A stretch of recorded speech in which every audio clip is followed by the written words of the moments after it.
At undergraduate, I was actually admitted to study geology. And my dad wouldn't allow that. He said, "What?" Because he is a geologist. And he said, "What? No, no, no, no, no, no. You are a woman, you can't do geology." And I said, "Why?" He said, "No, it's tough. It involves a lot of field work. You have to climb rocks, pick up rocks, blah, blah, blah." So I went back to the school and I did a change of course. And rather than geology, I went on to read zoology and ended up being a parasitologist. I think they felt, oh, this is easier than the other, than reading geology.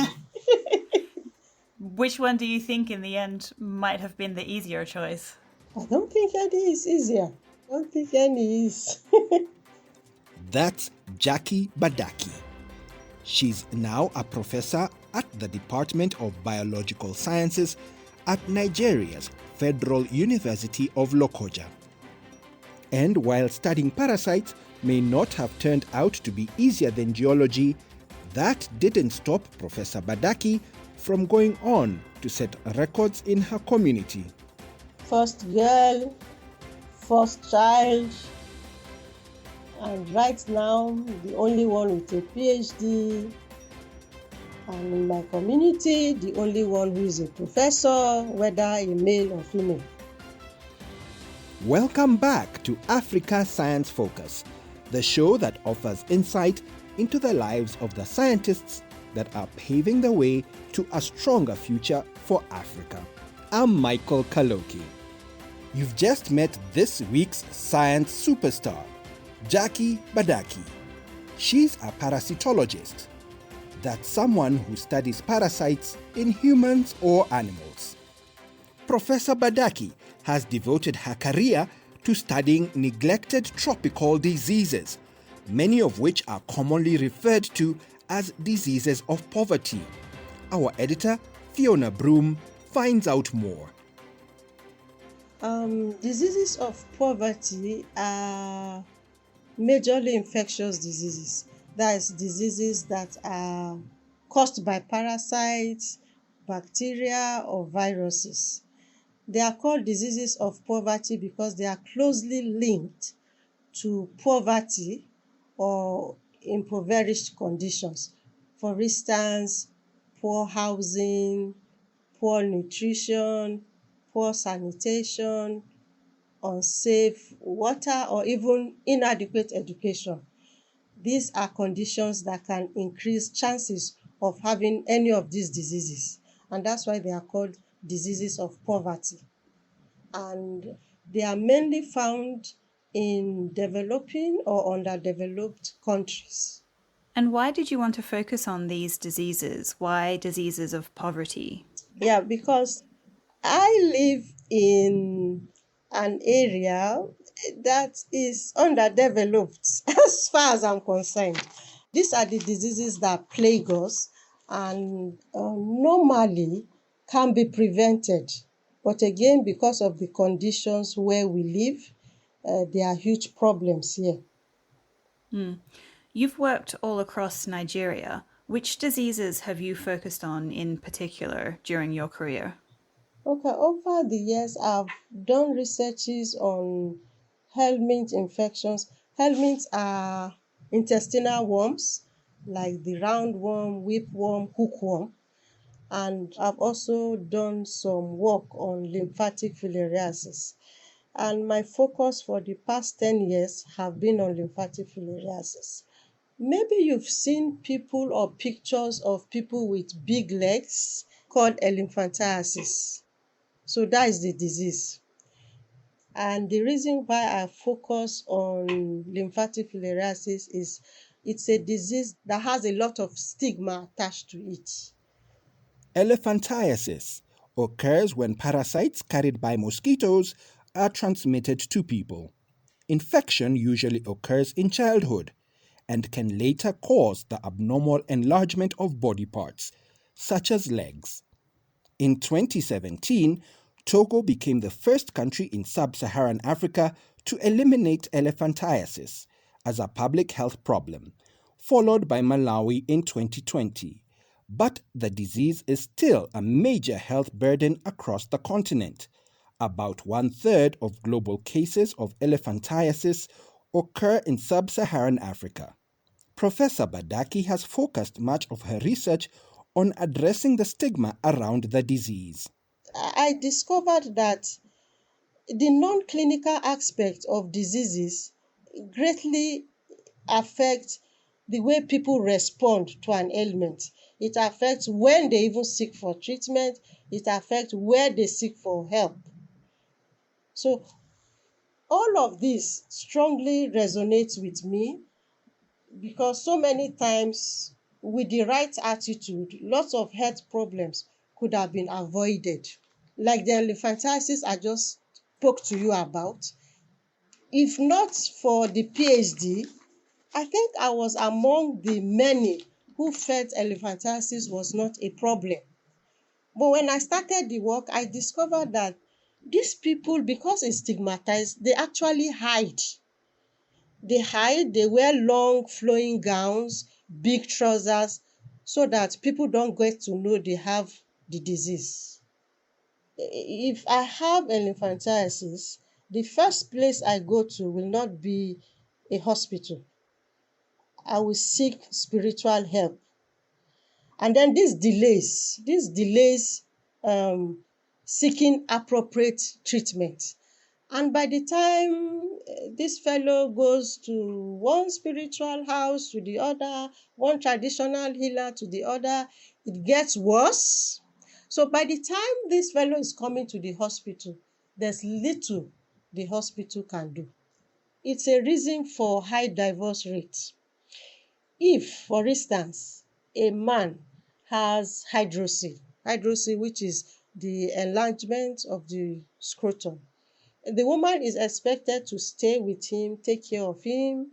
But if the woman has elephantiasis, she's divorced. He picks a new wife because elephantiasis is seen as you must have broken some taboo. Maybe you were unfaithful to your spouse. Sometimes it's linked to witchcraft. So, patients of elephantiasis are most often isolated. Jackie, do you think that having more women in this field would result in better outcomes for women who are experiencing elephantiasis? It will largely improve it. For instance, in very conservative societies, the women will not feel comfortable to come out and have a man examine their legs or the breast because sometimes you have lymphedema of the breast. But with a woman, they feel more comfortable and then they can open up. But unfortunately, we have very, very few women in lymphatic filariasis. When it comes to management of the morbidity, that is management, I think for now, I'm about the only woman involved in this in the country. We know that less than 3% of the world's science researchers are from Africa, and less than 1 in 3 of the continent's researchers are women. You carried out a study for TDR, that's the Special Program for Research and Training in Tropical Diseases, and as part of this study, you spoke to other female infectious diseases researchers to find out why women are underrepresented in science in Nigeria. What did you discover? The first thing we did was to conduct a survey because we had to be sure in what areas we should be intervening. So there was this survey for women involved in infectious diseases or women who have interest to go into that area. And yes, they mentioned capacity building. They mentioned, well, we don't have the skills to write proposals to get grants. And some said, we do not even know how to write scientific articles. We also found that research visibility of women in infectious diseases was very poor, very poor. Among the participants at that workshop, I think it was an average of one paper in 5 years for most participants. And you agree with me, that is very poor. Yeah. Top top on the list is family responsibilities. This difficulty in striking a balance between family commitment and the demands of research. Research can be very rigorous. Mm. And you've just told us how difficult it is for women to juggle family responsibilities and academia. And you yourself got pregnant after you began your doctorate studies. How did you feel about starting a family at that time? Was it difficult for you? Very difficult. In the first place, I didn't have my first child till the age of, I think, 38, and that for an African setting is very old. Again, because of career, I had to delay a lot of things. And even at that point, when I decided, okay, I think I should have a child now, I remember I had to go somewhere in the southeastern part of the country for 10 days. I was monitoring a project for WHO, and my boy was just 6 months old, and I had to go to the field with him. Yes, I went to the field with him with a nanny. So the nanny is in the car and I'm out in the communities jumping around. It was that tough. Jackie, did you have any role models to look up to either when you were a young girl or when you were starting out in your career? So I wouldn't say I had a role model, a female role model. No, I didn't have that. Um, my role model was my mom. She was in the arts. She's late now, but she positively influenced certain decisions I had to take in my career. And I think she also shaped my personality. But one thing that happened in her life that I think influenced me strongly was she got admission to proceed for a master's degree program in English language, I think. She got admitted, but family responsibilities stood in the way because we are 5 children. She had 5 of us. And I think I had just finished my undergraduate studies then. And the other four, no, three were still in the university. And she felt, oh, I can't leave these three and go on thousands of kilometers away to do a master's course. And of course, people were talking, how can you leave your family behind? What kind of study? What do you want to do with it? So she abandoned it. She never got registered. And each time I reflect back to that moment, I felt she didn't reach the full potentials of her life. I felt she was cheated. And that kind of gives me um, some kind of drive sometimes, never to give up on anything. That's Professor Jackie Badaki, not your typical lab scientist, as she describes herself. That's all we have time for here on Africa Science Focus. But to find out more about how Professor Badaki is advocating for women in Nigeria, head over to www.scidev.net.